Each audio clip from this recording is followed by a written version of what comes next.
as the wildfire roared through the hills, relentless and ravenous. Jack Fletcher stood at the edge of his porch, torn between staying to protect the home he'd built with and leaving it to burn. This house wasn't just wood and brick. It was a monument to the life they'd shared. A life now reduced to memories. He'd planned to face the fire alone, but fate had other plans. A desperate cry broke through the smoke, pulling him into the haze, where a mother shielded her young son. An elderly widow clung to fading memories, and a stranded delivery driver questioned his choices. Jack didn't feel like the savior they needed, but something in their desperation reminded him of Anne's dying wish: don't lose yourself. Now, with fire tightening its grip and fear rising, survival would become a test of courage, trust, and humanity. Leave a comment and let us know where you're tuning in from. If you enjoy stories like this, hit subscribe so you don't miss our next inspiring journey tomorrow. Jack Fletcher stood on his porch, the smell of smoke thick in the air, watching the hills in the distance. Flames lit the dry grass, creeping closer than he'd expected. He knew staying behind was risky, but this house held decades of memories of his late wife, Anne, and the life they'd built together. For Jack, this wasn't just a home, it was the last tangible connection to a love he wasn't ready to let go of. As he loaded his truck with a few essentials, he heard faint shouts carried by the wind. His instincts, honed over 25 years as an Army logistics officer, kicked in. He grabbed his flashlight and started toward the sound, navigating through smoke and ash. The shouting led him to a small clearing where chaos had taken root. Maya, a single mother clutching her young son, Caleb, tried desperately to calm him while scanning for an escape route. "It's okay, sweetheart," she said, though her voice trembled. She'd lost her husband in an accident 2 years ago, and the thought of losing Caleb to the fire was unbearable. Linda, a middle-aged teacher, stood nearby, clutching a small box of keepsakes to her chest. "We can't stay here," she said sharply. "The fire's getting closer." Her late husband, a Navy medic, had always been the one to handle emergencies. Now, without him, she felt paralyzed by fear and indecision. Ali, a young delivery driver, paced nervously. His van had broken down when he tried to help evacuate others. "I'm not even supposed to be here," he muttered, coughing from the smoke. The faces of his family overseas flashed through his mind. He'd come to this country to build a better life, and now he was caught in a nightmare. Jack emerged from the shadows, his commanding presence immediately drawing their attention. "You folks need to move. The fire's coming fast." Maya looked at him, relief and suspicion battling in her eyes. "Who are you?" "Jack Fletcher," he said simply. "I live a mile from here. Retired Army." Linda frowned. "And why should we trust you? We don't even know you." Jack met her gaze evenly. "You don't have to trust me. But standing here arguing isn't going to stop that fire. Let's move." The group hesitated, but the urgency in Jack's voice spurred them into action. He scanned the area, quickly assessing the terrain and identifying a potential path. "The creek bed," he said, pointing. "It's dry this time of year, but it'll give us some cover and lead us away from the fire line." Linda clutched her box tighter. "Are you sure? What if it's worse down there?" Jack turned to her. "It's not about being sure, it's about making the best decision with the time we've got. Trust me or stay here. Your call." Her lips pressed into a thin line, but she nodded. As they moved, the fire seemed to chase them, embers floating like malevolent fireflies. Caleb began to cry, his small hands gripping his mother's shirt. "It's okay, buddy," Maya whispered, though her own fear was written across her face. Jack slowed his pace to walk beside them. "Hey, Caleb," he said, his voice calm and steady. "You ever play soldier?" The boy sniffled, looking up at him. "No." "Well, here's your first mission," Jack said. "You're gonna help your mom and me get everyone to safety. Can you do that?" Caleb wiped his eyes and nodded, his small shoulders straightening. Ollie, trailing behind, kept glancing over his shoulder. "The smoke's getting thicker," he said. "What if we're going the wrong way?" Jack stopped and turned to face him. "You're scared. I get it. But panicking won't help anyone. Focus on what you can control, one step at a time." Ollie took a deep breath and nodded. "Okay." The group reached the creek bed. But the path was uneven, littered with rocks and debris. Jack helped Caleb over the rough patches while Maya kept close. Linda stumbled, nearly dropping her box, and Jack steadied her. "What's in there, anyway?" he asked. "Memories," she said, her voice tight. "Photos, letters, things I couldn't leave behind." Jack nodded. "We all have something worth holding on to. But it won't mean much if we don't get out of here alive." Linda looked at him, her expression softening. "You've done this before, haven't you?" "Something like it," Jack said. The fire roared in the distance, a relentless reminder of their peril. The group pressed on, their steps quicker, their breaths shorter. Jack led the way, his mind calculating each move. Every decision carried weight, not just for him, but for the lives now in his hands. As they emerged from the creek bed into a small clearing, Jack turned to the group. "We're not out of this yet, but we've got a chance. Stay close, stay calm, and we'll get through it." For the first time, they looked at him not with suspicion, but with hope. And in that moment, amidst the smoke and ash, Jack knew he'd found a new mission, one that mattered just as much as any he'd faced before.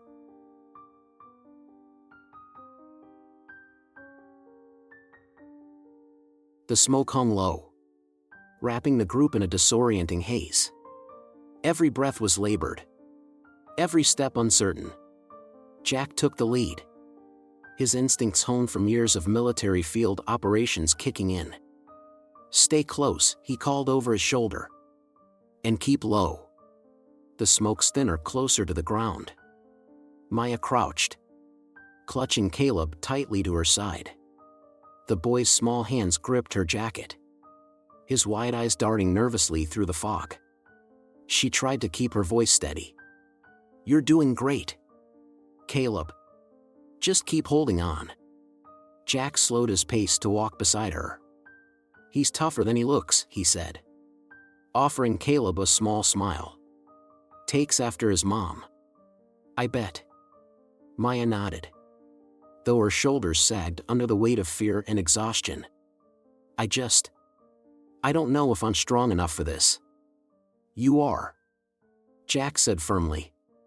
"And when you feel like you're not, just remember who's counting on you."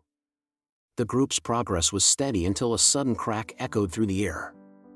Jack spun around just in time to see a tree engulfed in flames collapse across the path ahead. "Get back," he shouted, herding everyone away from the falling debris. The tree hit the ground with a deafening thud, sending sparks flying. The group froze, staring at the impassable barrier in their path. "What now?" Linda asked, her voice edged with panic. She clutched the small box of keepsakes she refused to leave behind, her knuckles white. Jack surveyed the area quickly, his eyes narrowing as he took in the surroundings. "We find another way," he said. "There's always another way. guiding the group around the fallen tree. Jack pointed out natural landmarks to orient their path. See those rocks over there? They slope downward, that's where the creek continues. Follow the direction of the water, and we'll avoid the worst of the flames. Linda hesitated, glancing at the dense smoke ahead. And if we don't? Jack turned to face her, his expression steady. We will. But standing here isn't an option. Her lips tightened, but she nodded, falling in line behind him. As they trudged forward, the air grew hotter, the crackling of the fire a constant reminder of their peril. Ollie broke the silence, his voice tinged with frustration. I shouldn't even be here. I was just trying to help people get out. Now I'm stuck. And everyone thinks I'm part of the problem. Jack glanced back at him. What do you mean?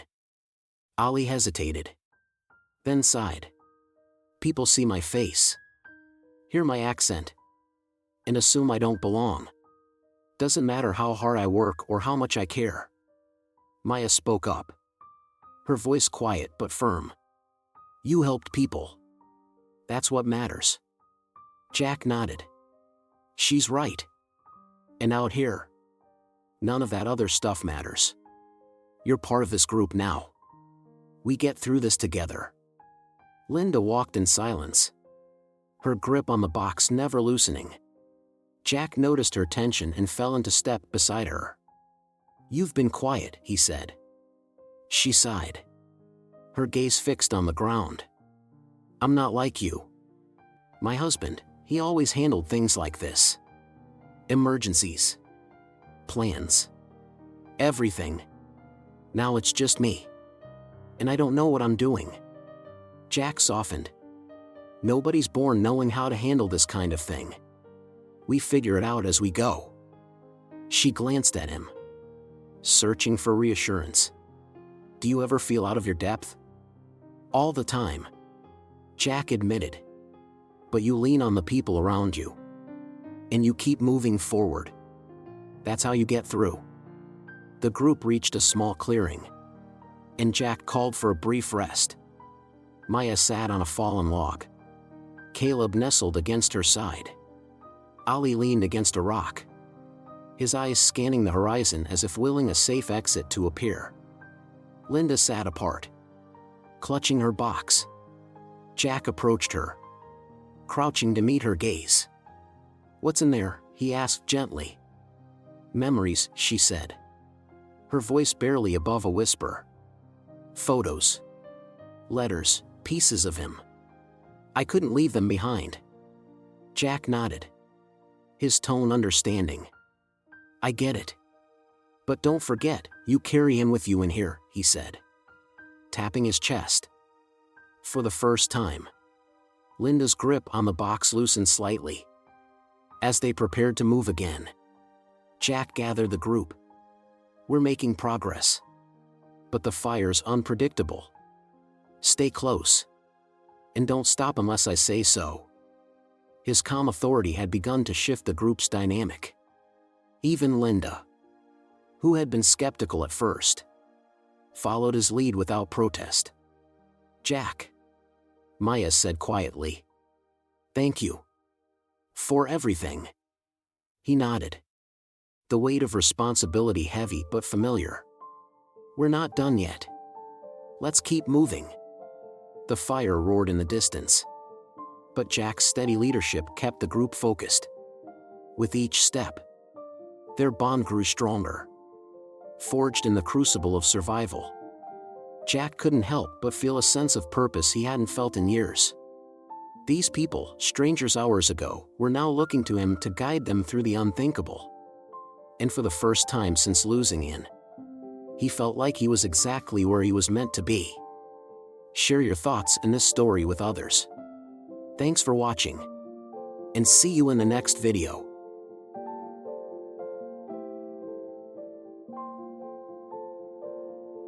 The group stumbled onto a dried creek bed, its cracked surface littered with rocks and ash.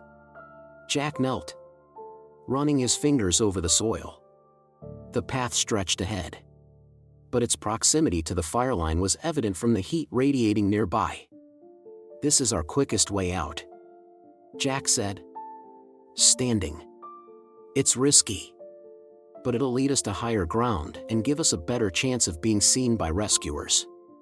Linda crossed her arms. The small box still clutched tightly to her chest. "And what if we're wrong? What if the fire shifts again? We'll be exposed out there." Maya crouched beside Caleb, her hand resting protectively on his back. "Do we have another option?" she asked, her voice calm but resolute. Jack shook his head.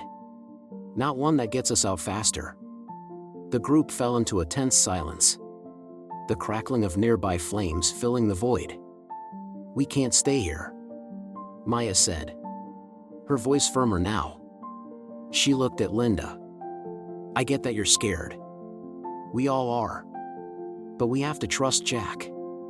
Linda hesitated, her eyes darting to the fire line and back to Jack. "I'm not saying we stay here forever.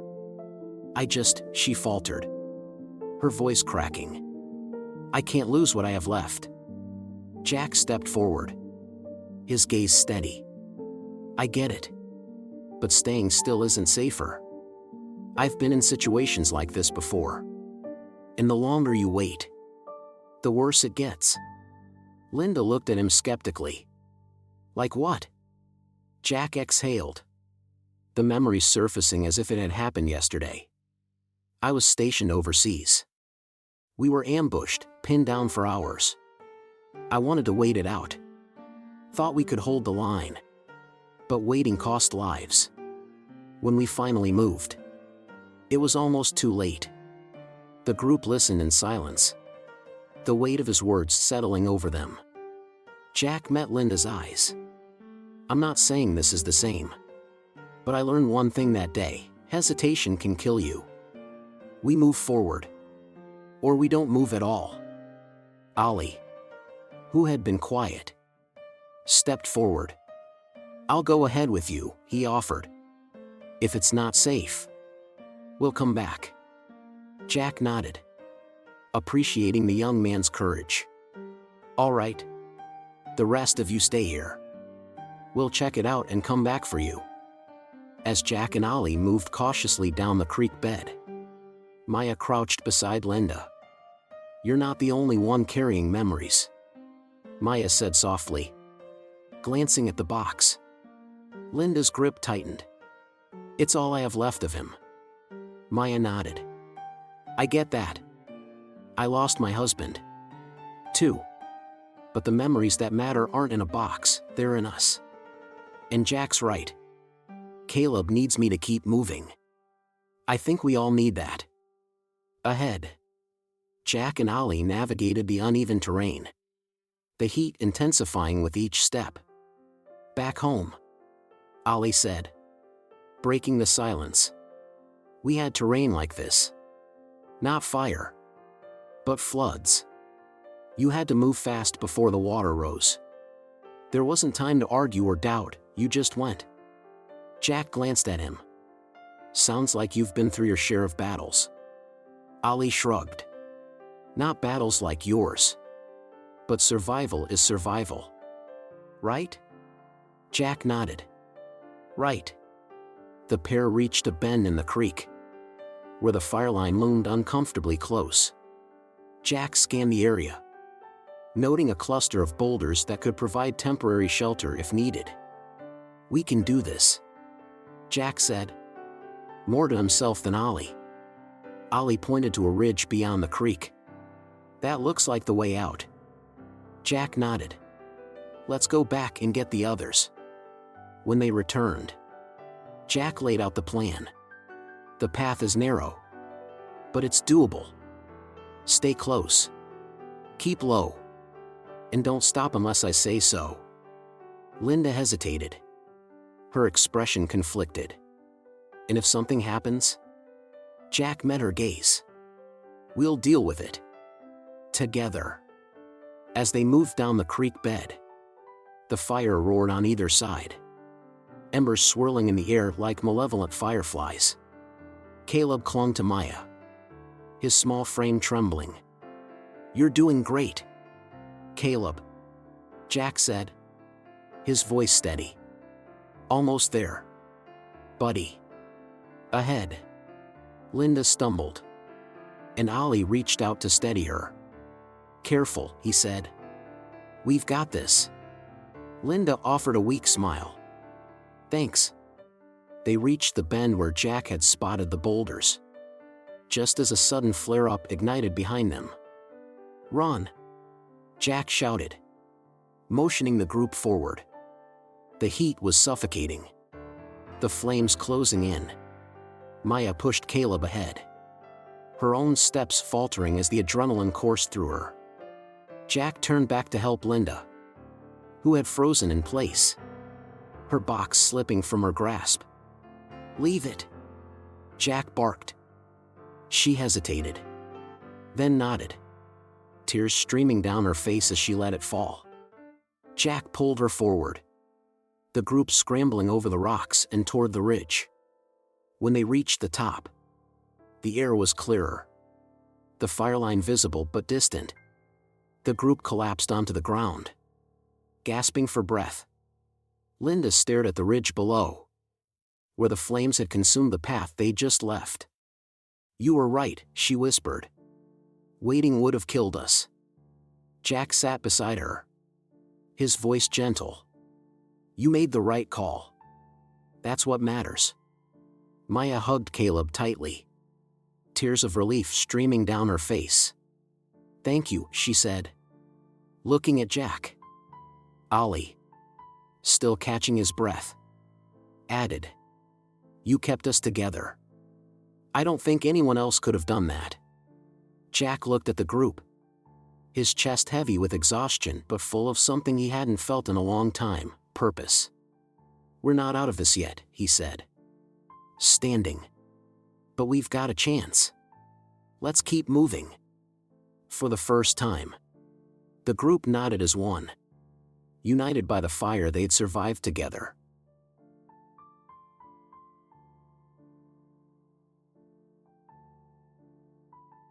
The air was thick with ash as the group stood at the base of the hill. Jack's eyes scanned the terrain above, a rocky incline that seemed stable enough but offered no guarantees. "That's our best shot," he said, pointing to the crest. "From the top, we'll have a clear view for signaling rescue teams. It's not easy, but it's doable." Maya shifted uneasily, Caleb clutching her hand. "We're going to make it, right?" she asked, her voice trembling but determined. Jack met her gaze. "We are. But we need to work together. No one gets left behind."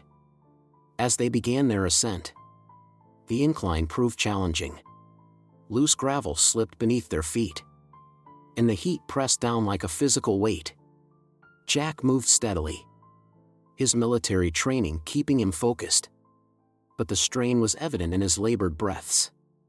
Halfway up, Maya stumbled, letting out a sharp cry.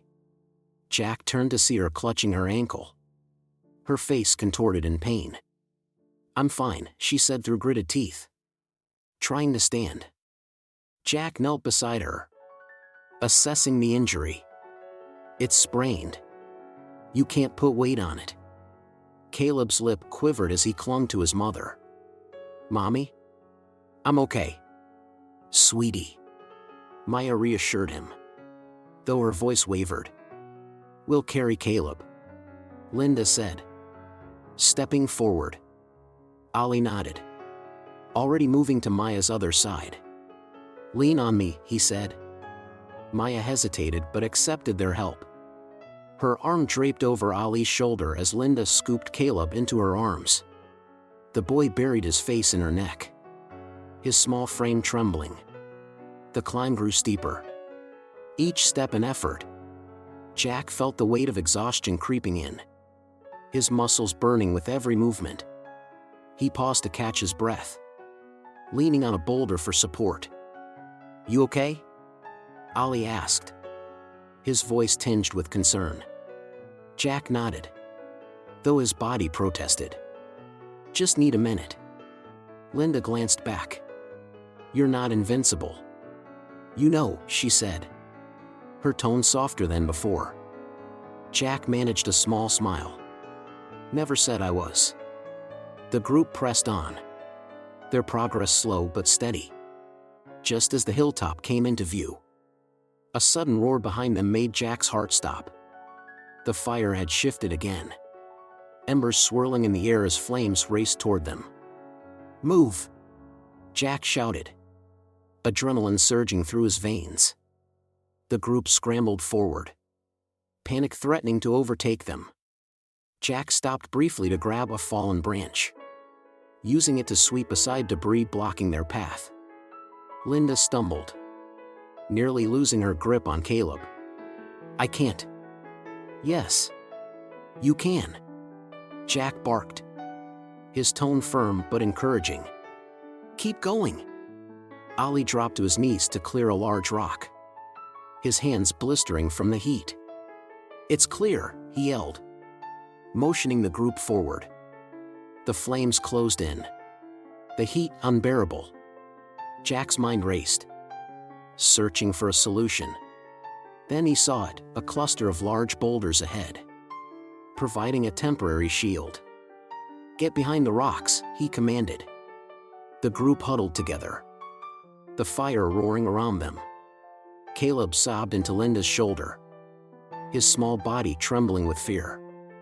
Jack crouched beside them, his voice steady despite the chaos. We're going to be okay. Just stay low and cover your faces. Maya winced as she adjusted her position, her ankle throbbing. What now? Jack pulled a reflective piece of metal from his pocket, a keepsake from his military days. We signal for help. As Jack angled the reflective surface toward the sky, Linda's eyes widened. Wait, she said, her voice urgent. I just remembered, my husband used to talk about an old waterway near here. It's not far. If we can get there, it might lead us out. Jack considered her words, the fire's relentless advance leaving no time for hesitation. Lead the way, he said.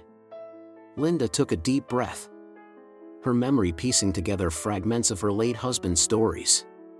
It's this way, she said, pointing toward a narrow path that veered to the left. The group moved quickly, Jack keeping a vigilant eye on the fire line. The waterway, though dry, provided a natural barrier that slowed the flames. As they reached a clearing, Jack once again used his reflective surface, angling it toward the sun. He waved it back and forth, the flashes visible even through the haze. Come on, he muttered under his breath. Minutes felt like hours. But then, faintly, the sound of a helicopter broke through the roar of the fire.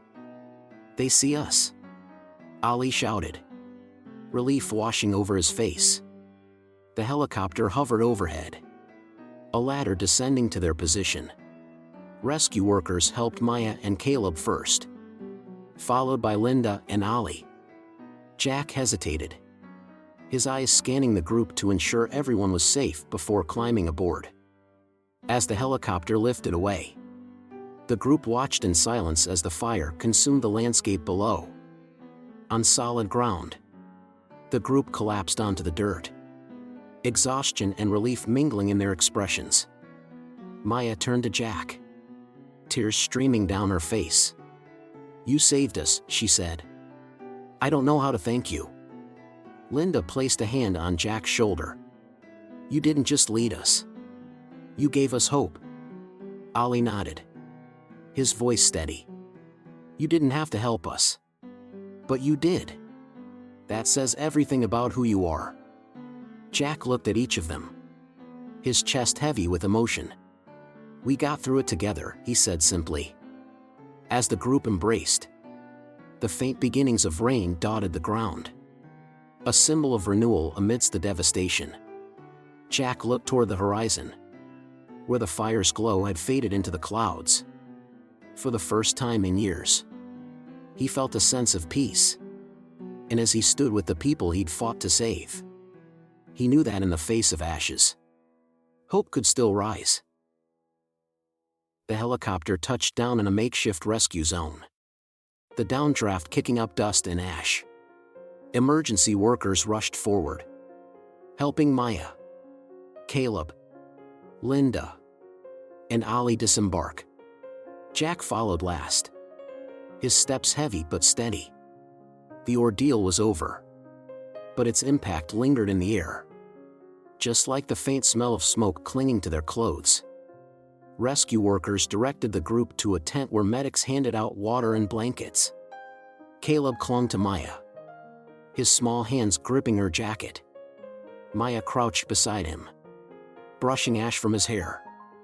"Thank you for being brave," she whispered. Jack sat nearby, observing the group. Exhaustion tugged at him, but the sight of their safety brought a quiet satisfaction he hadn't felt in years.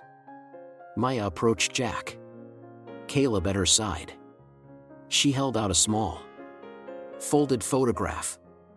"This is for you," she said, her voice thick with emotion. Jack unfolded the picture. It was a snapshot of Caleb, smiling wide, holding a note in crayon that read, "Thank you for saving me." Jack's throat tightened. He looked down at Caleb and smiled.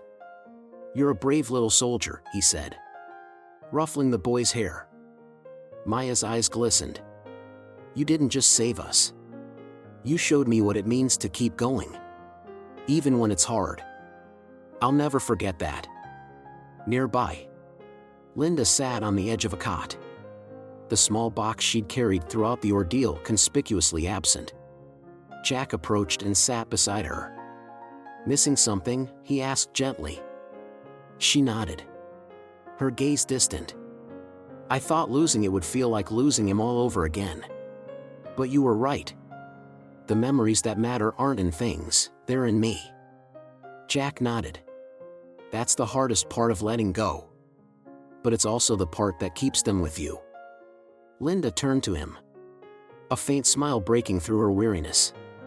"Thank you, Jack, for helping me see that."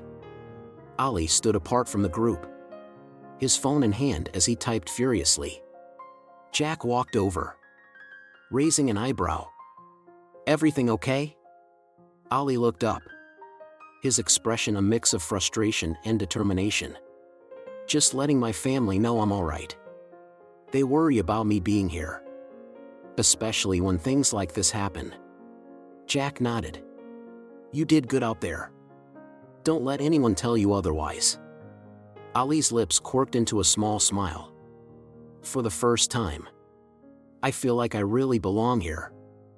I want to help rebuild, give back. It's not just about surviving, it's about making this place better." Jack clapped him on the shoulder. "That's the kind of mindset this world needs more of." As the day wore on, the rescue zone began to clear. Families reunited, firefighters shared stories, and community members rallied around those who had lost everything. Jack found himself drawn to the periphery, watching the activity from a distance. His thoughts drifted to Anne, the home they'd built together, and the life he'd almost lost in the fire. It wasn't just survival that mattered. He realized it was connection, the threads that bound people together in moments of crisis.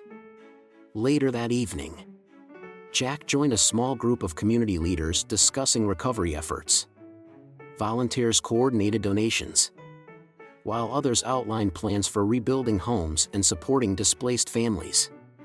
One of the leaders, a young woman named Rachel, approached Jack. "We could use someone with your experience," she said. "Your leadership today made all the difference. Have you thought about helping with disaster preparedness?" Jack hesitated, the weight of the day still heavy on him. But as he looked around at the faces of those he'd helped save, a sense of clarity settled over him. "I'd like that," he said. "It's time I found a way to give back." In the days that followed, Jack took an active role in the community's recovery. He helped organize training sessions, teaching residents basic survival techniques and how to prepare for emergencies. Maya, Linda, and Ali joined the efforts, their shared experience forging a bond that extended beyond the fire. Maya volunteered at a shelter for displaced families. Linda worked with local schools to provide support for children affected by the disaster. And Ali spearheaded efforts to rebuild a community center. Their lives had been forever changed, but they faced the future with renewed determination. One evening, Jack took a solitary walk through the charred landscape near his neighborhood. The devastation was stark. Blackened trees stood like sentinels, and the ground was scorched and barren. But amidst the destruction, he spotted something unexpected: a patch of green. Tiny shoots of grass pushed through the ash. A quiet reminder that life could and would begin again. Jack crouched, running his fingers over the delicate blades. A faint smile tugged at his lips. He stood, his gaze fixed on the horizon.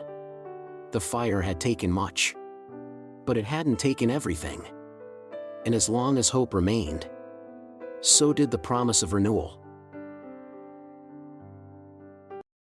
The fire tested them, but it also brought them together, proving that unity can overcome even the fiercest challenges. What lessons about leadership and teamwork stood out to you in this story? Share your thoughts and this story with others. Thanks for watching, and see you in the next video.